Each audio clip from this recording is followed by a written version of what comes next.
அனைவருக்கும் வணக்கம். இன்னைக்கு ஹிந்தி நியூஸ் பேப்பர்ல என்னென்ன இம்பார்ட்டன்ட் நியூஸஸ் இருக்கு அப்படிங்கிறத பார்ப்போம்.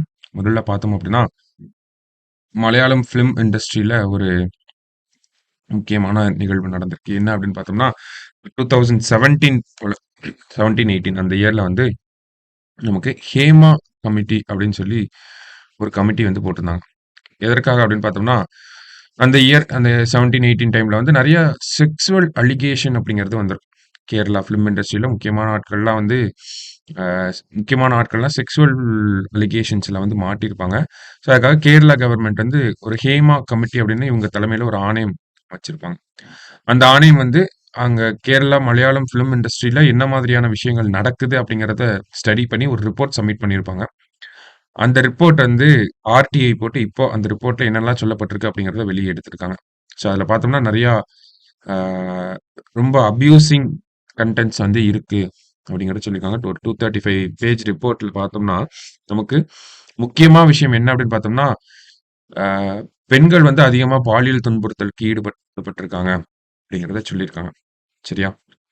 குறிப்பா பார்த்தோம்னா, படத்துல நடிக்கிறதுக்கு, இல்ல படத்துல டெக்னீஷியன் ரோல் ப்ளே பண்றதுக்கு, இந்த மாதிரி நெறைய ஒரு படம் எடுக்குறாங்க அப்டின்னா, அதுல நெறைய ரோல்ஸ் இருக்கும் இல்லையா?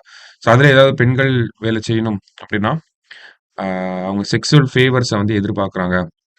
இப்போ அந்த செக்சுவல் ஃபேவர்ஸ் தரல அப்டின்னா, அவங்கள வந்து அந்த படத்திலிருந்து அவங்கள ரீப்ளேஸ் பண்றது, வேற ஒருத்தவங்கள போடுறது. இந்த மாதிரியான விஷயங்கள் மலையாளம் ஃபிலிம் இண்டஸ்ட்ரியில இருக்கு அப்டிங்கிறத ஸ்டடி பண்ணி இந்த ரிப்போர்ட்ல வந்து சொல்லியிருக்காங்க. ஸோ, நெறையா ஒரு கேரளா ஃபிலிம் இண்டஸ்ட்ரியே ஒரு மாஃபியா தான் கண்ட்ரோல் பண்றது. ஒரு பெரிய, பெரிய ஆக்டர்ஸ், பெரிய, பெரிய புரொடியூசர்ஸ், டைரக்டர்ஸ்லாம் இருக்கக்கூடிய ஒரு மாஃபியா தான் கண்ட்ரோல் பண்றாங்க. அவங்க தான் இந்த மாரியான விஷயங்கள்லாம் பண்றாங்க. அப்படிங்கிற ரிலேட்டடா ஒரு ரிப்போர்ட் வந்திருக்கு. சரிங்களா? ஸோ ரிப்போர்ட்ல அதான் சொல்லப்பட்டிருக்கு.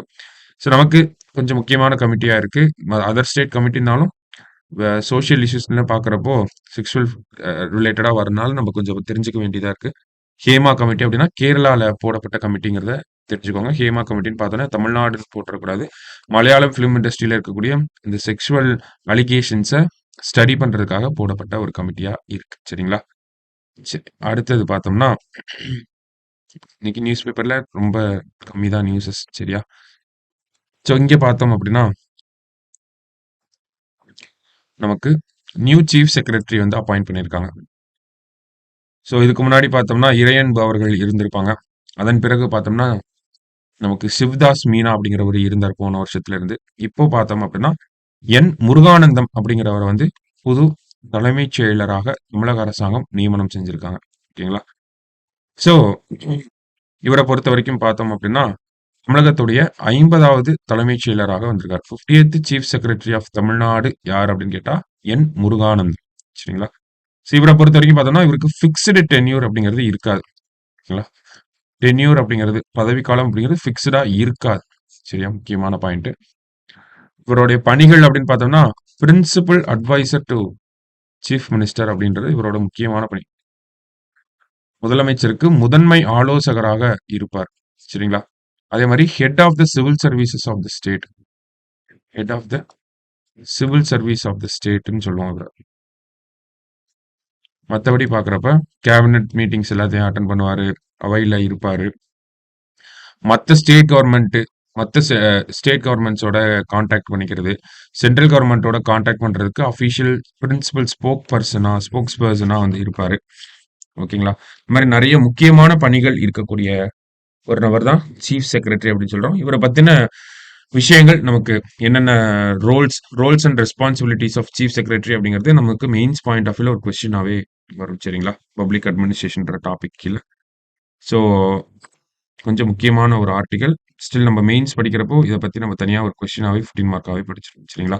இப்போதைக்கு ஜஸ்ட் பேசிக்கா இருக்கக்கூடிய பாயிண்ட்ஸ் மட்டும் தான் நான் சொல்லியிருக்கேன். Principal adviser to chief minister, head of civil service of state இந்த மாதிரியான பாயிண்ட்ஸ்லாம் பேசிக்கா இருக்கக்கூடிய ஒரு பாயிண்ட்ஸ். ஓகேவா? ஸோ அந்த ஒரு செய்திய நம்ம பார்க்குறோம். மத்தபடி பார்த்தோம் அப்படின்னா, நமக்கு நம்மளுடைய பிரைம் மினிஸ்டர் வந்து அடுத்து யுக்ரைன் போக போறாங்க. ஸோ முக்கியமான விஷயங்கள் பேசப்படும். குறிப்பா ரஷ்யா, யுக்ரைன் போர் நடந்துட்டு இருக்கனால, என்ன மாதிரியான ஒரு அப்ரோச்ச நம்ம பிரைம் மினிஸ்டர் எடுப்பாரு அப்படிங்கிறது, நெறையா லார்ஜர் இம்ப்ளிகேஷன்ஸ் இருக்கும் அப்படிங்கிறத எதிர்பார்க்கப்படுது. சரிங்களா? அடுத்ததா பார்த்தோம் அப்படின்னா, நமக்கு வேற எந்த நியூஸஸுமே வந்து பெருசா எக்ஸாம் பாயிண்ட் ஆஃப் வியூல இல்ல. நம்ம மங்கி பாக்ஸ் பத்திலாம் பார்த்துருக்கோம். ஸோ மங்கி பாக்ஸோட அவுட் பிரேக் அப்படிங்கிறது இந்தியாவுல இன்னும் ரிப்போர்ட் ஆகல. ஆனா பாகிஸ்தான் வரைக்குமே ரிப்போர்ட் ஆயிருக்கு. ஸோ வேற எந்த செய்திகளும் நமக்கு எக்ஸாம் பாயிண்ட் ஆஃப் வியூல இல்ல. சரிங்களா? இந்த ஹேமா கமிட்டி அப்படிங்கிறதும், இந்த சீஃப் செக்ரட்டரி அப்பாயின்ட்மென்ட் அப்படிங்கிறதையும் கொஞ்சம் நல்லா பார்த்து வச்சுக்கோங்க. அண்ட் தென் சீஃப் செக்ரட்டரியோட roles and responsibilities of chief secretary அப்படிங்கிறத எடுத்து நோட் பண்ணி சரியா? ஸோ அதான் இன்னைக்கு நமக்கு எக்ஸாம் பாயிண்ட் ஆஃப் வியூல இருந்த 2 ஆர்டிகல்ஸ். நாளைக்கு நியூஸ் பேப்பர் ரீடிங்ல மீட் பண்ணலாம். Thank you.